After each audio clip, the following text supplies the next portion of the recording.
Assalamualaikum warahmatullahi wabarakatuh. Anak-anak, bagaimana kabarnya hari ini? Sehat semua nggih? Alhamdulillah. Sebelum pembelajaran kita hari ini dimulai, alangkah baiknya kita berdoa terlebih dahulu. Monggo kita baca surat Al-Fatihah, kemudian doa sebelum belajar. Monggo kita baca bersama-sama. Bismillahirrahmanirrahim. Alhamdulillahi rabbil alamin. Ar-Rahmanirrahim. Maliki yaumiddin.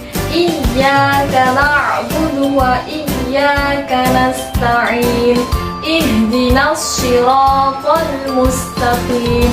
Shiratal ladzina an'amta 'alaihim ghairil maghdubi 'alaihim waladdallin. Rabbighfirli wa liwalidayya wa lil mu'minina amin. Monggo doa sebelum belajar. Bismillahirrahmanirrahim. Raditu billahi rabba wa bil islami dina wa bi muhammadin nabiyyan wa rasula. Rabbi zidni ilma warzuqni fahma. Amin ya rabbal alamin.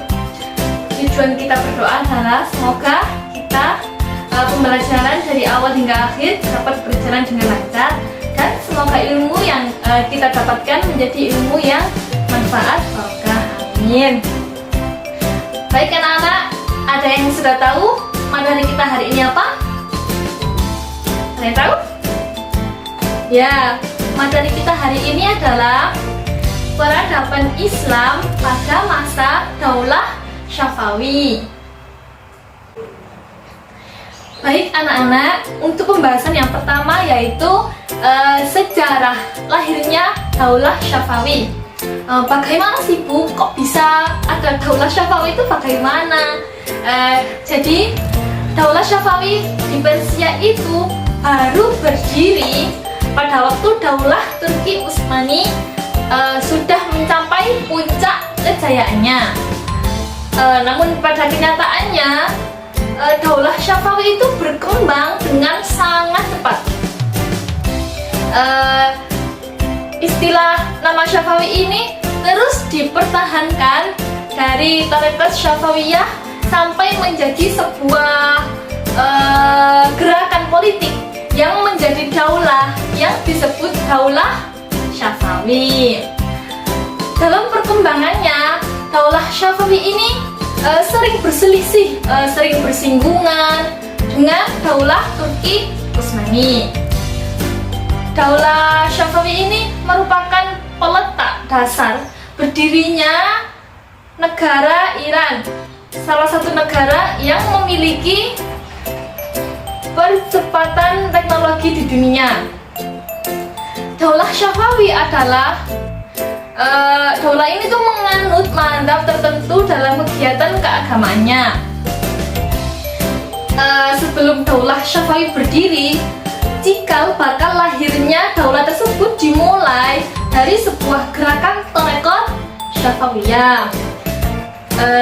Nama tarekat ini sesuai dengan nama pendirinya, yaitu Sofi ad-Din, salah satu keturunan siapa?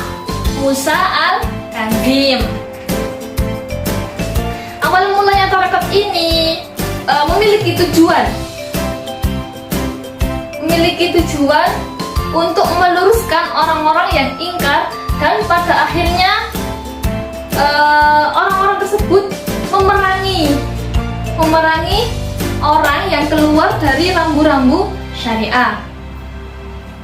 Tarekat ini menjadi semakin penting setelah ia berubah bentuk dari pengajian tasawuf murni yang bersifat lokal menjadi gerakan keagamaan yang besar pengaruhnya di Persia, Syria, dan Anatolia.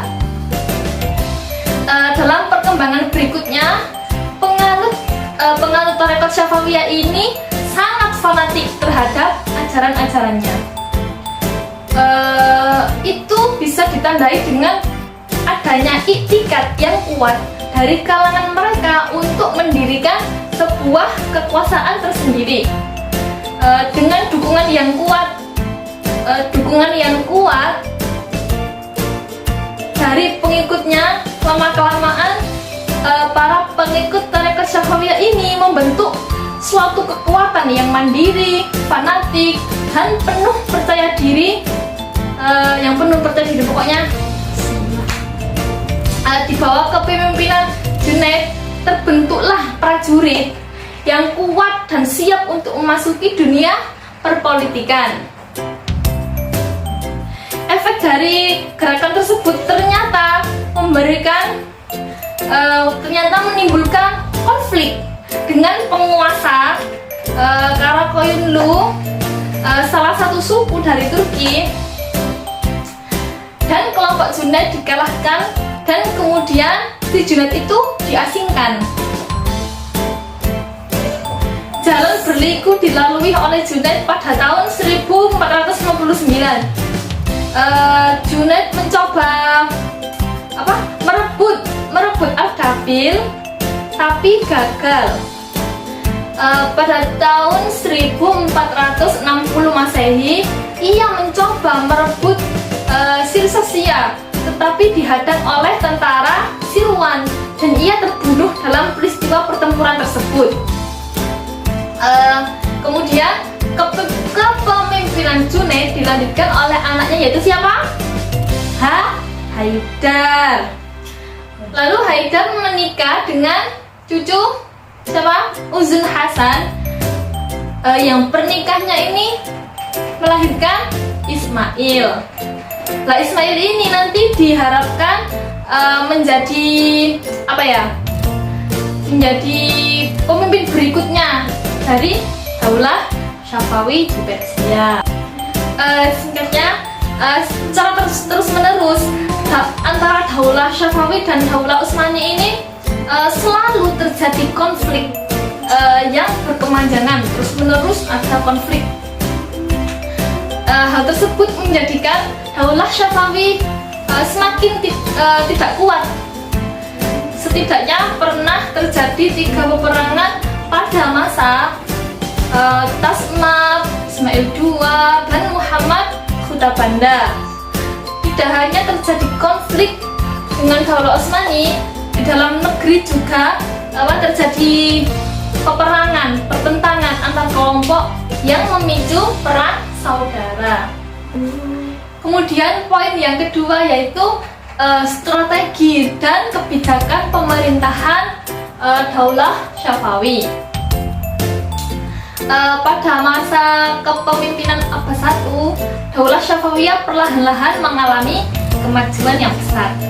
Langkah-langkah yang ditempuh oleh Abbas I ini yang memajukan Daulah Syafawi, diantaranya yang pertama, beliau berusaha menghilangkan domisili Qizilbash atas Daulah Syafawiyah dengan cara membentuk pasukan-pasukan baru yang anggotanya terdiri dari siapa?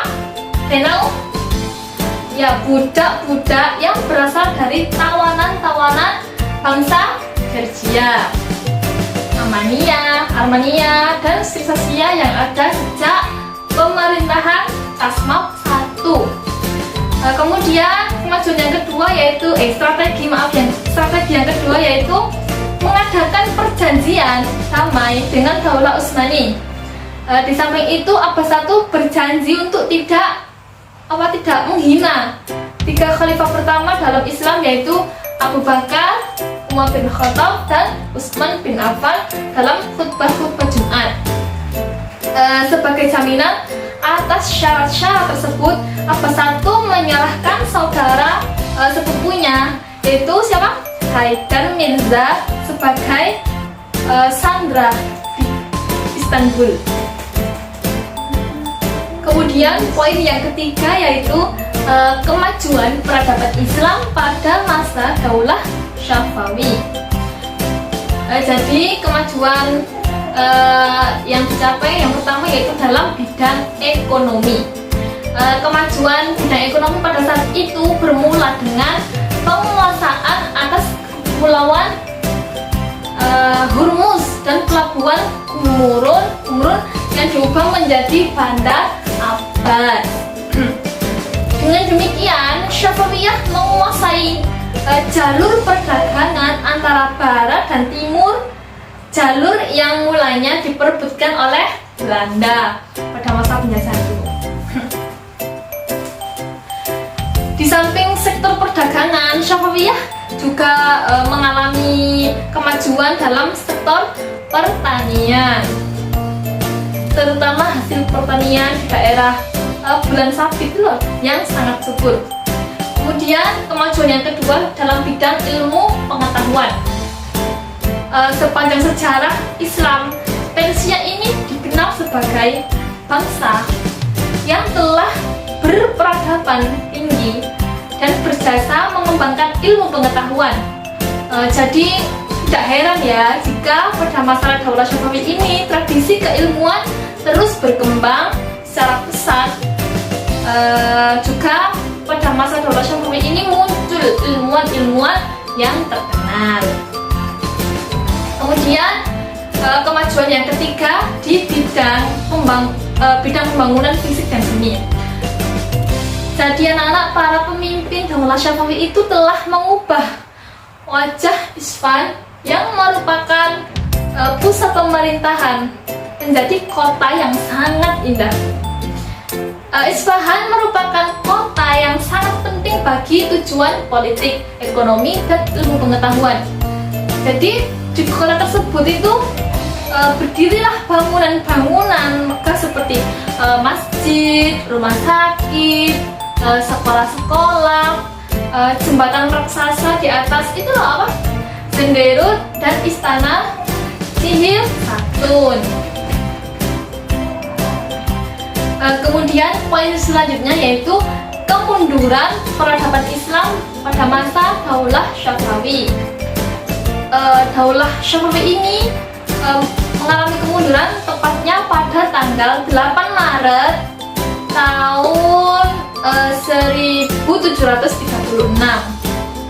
Apa sih Bu? Kok bisa mundur itu? Sebabnya apa? Jadi penyebab yang pertama yaitu adanya konflik yang berkepanjangan dengan siapa tadi? Daulah Utsmani. Berdirinya Daulah Syafawi ini kan bermadzhab Syiah dan itu menjadi sebuah ancaman bagi Daulah Utsmani sehingga tidak pernah ada perdamaian antara dua penguasa besar ini. Kemudian penyebab yang kedua yaitu terjadinya dekadensi moral yang melanda sebagian pemimpin Daulah Syafawi yang juga ikut mempercepat proses kehancuran daulah ini. Khalifah Sulaiman yang pecandu narkotika dan menyenangi kehidupan malam selama hampir 7 tahun tidak menyempatkan diri menangani pemerintahan tersebut. Kemudian sebab yang ketiga yaitu pasukan Ghulam. Apa itu Ghulam? Kalian tahu?